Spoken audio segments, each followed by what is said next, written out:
Since 2018, interesting stat here. Since 2018, when he came into the league, he's one of 4 receivers to not drop a catchable pass. So, BRB Blazer. We got DJ Chark. If you had DJ Chark last year, you were a happy fantasy football camper, as we like to say on the podcast. Okay. Okay. Yes. But yeah, so what are you targeting DJ Chark, or is there too much hype behind him after last year? What are you guys thinking? No. I mean, he started a lot stronger and had his finish was a little bit on the slower side, but the dude stayed on the field. I mean, his snap percentage rarely dipped below. I mean, week 17 is different, but his snap percentage after week 9, even when he wasn't doing as good as he was the first 9 weeks, it never really dipped underneath 88%. I mean, he's got the trust. He's been there. He knows the offense. He's going to be the number one. So I mean, he's definitely worth 5th round, 6th round, right? Yeah. I think he's going he's got like a 5th round ADP right here. I mean, like you said, he had a hot start, but then he did kind of fizzle out towards the end. I was looking at some numbers right here. I mean, second-year guy, he's pretty much went undrafted in most leagues, or if anyone who drafted him, you took a late round flyer on him. He was one of those like week 1. He had a monster week 1. I think it was like 100 yards, 2 touchdowns, or something stupid like that. And, he was like the hot commodity after that week 1 game on the waiver wire. But so this year he's gonna get a lot of attention. But he's got like a 5th round ADP right here. To me, it's kind of like like I said, we're high on Minshew, and I do think this defense is going to be pretty bad. They're going to be a lot of shootouts. So I do think he's going to be a serviceable guy. He's a good wide receiver too, but I think I'd feel a little more comfortable if he was my flex receiver instead of like my wide receiver too. He's kind of a poor man's Amari Cooper to me in a sense, Oh my goodness. But you're getting him a couple rounds later. Now, let me tell you why though. So he had 9 games under 75 yards. That's not good. He had 3 games over 100 yards. In all 3 of those games, he got you 22 or more points. He had 7 games in half-point PPR with 12 or more points. He had 8 games under 10 points. So, I mean, he's just kind of like, the guy that jumped in my mind when I was always looking at these numbers and stuff was Amari Cooper, and how, Amari Cooper can put up these monster games, 20-plus point games, but then Mario Cooper will give you some of these games 110 points, and you're just thinking, like, what are you doing? But here's the difference. Amari Cooper's going in, like, the 3rd round, but you can get DJ Chark in the 5th, 6th round, and I would much rather have DJ Chark in the 5th, 6th round instead of wasting a 3rd-round pick on Amari Cooper. I know it's your boy, Dre, and you're probably eyeing me from the side, but...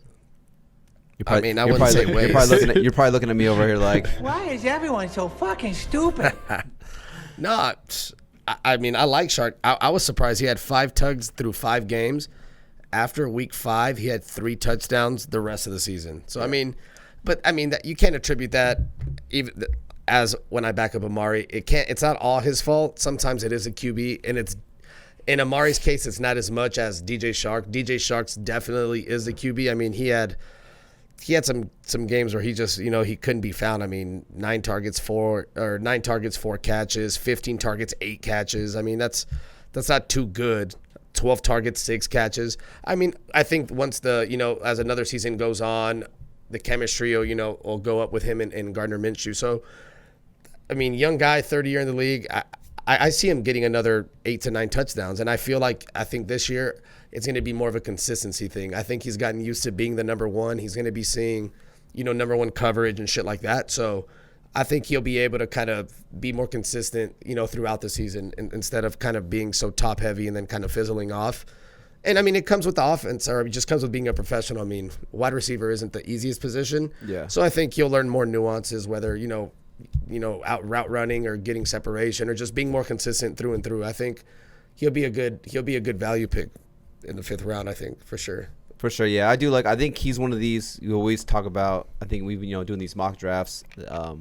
Me personally, at least, I do like to stack up on some running backs right away because I feel like when you get to the 4th, 5th, 6th round, especially in this division, there's a lot of, these good receivers that you could get right here. I mean, like I said, I think he's a good, wide receiver too. But if he's my wide receiver 3, there's a lot of wide receiver 3 leagues. If he's my wide receiver 3 flex guy, I think he's dialed up. But just a hashtag interesting stat.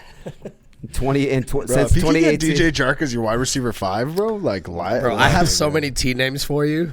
Anyways, but since 2018, interesting stat here. Since 2018, when he came into the league, he's one of 4 receivers to not drop a catchable pass. So, sure hands. I mean, you like seeing that.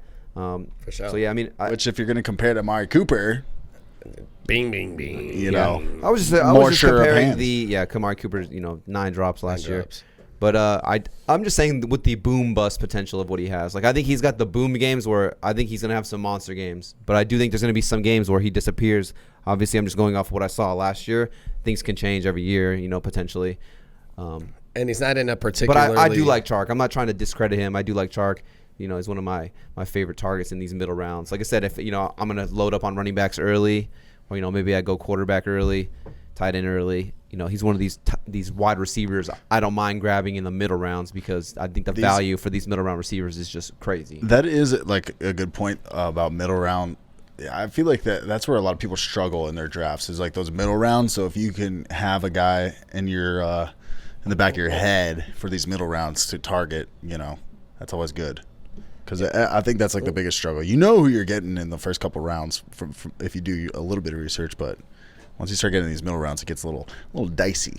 Yeah, and I was just gonna say he's not in a particularly like strong cornerback division like the AFC East where they got just like a plethora of lockdown corners. There really isn't any one I could think of like literally off the top of my head to where he can get locked up. There's not. Like the Texans don't really have one I can think of. Cut 2 comments of, dude, are you kidding me? The Texans just signed this guy. Exactly. They signed him. He's a free agent because nobody wanted his bitch ass, and that's why he's a free agent. If he was nice, he would have got re-signed. Find your boy. And there would have been multiple articles, and he was on the Lions, and he got released. So, yeah, he's in a division where there's not strong cornerback play like that. So, I mean, he's, a bigger body, so it should work out for him, I think. I love it. All right. Man. That clip was informative, huh? Well, there's plenty more right here if you click that. Also, go ahead and subscribe right there.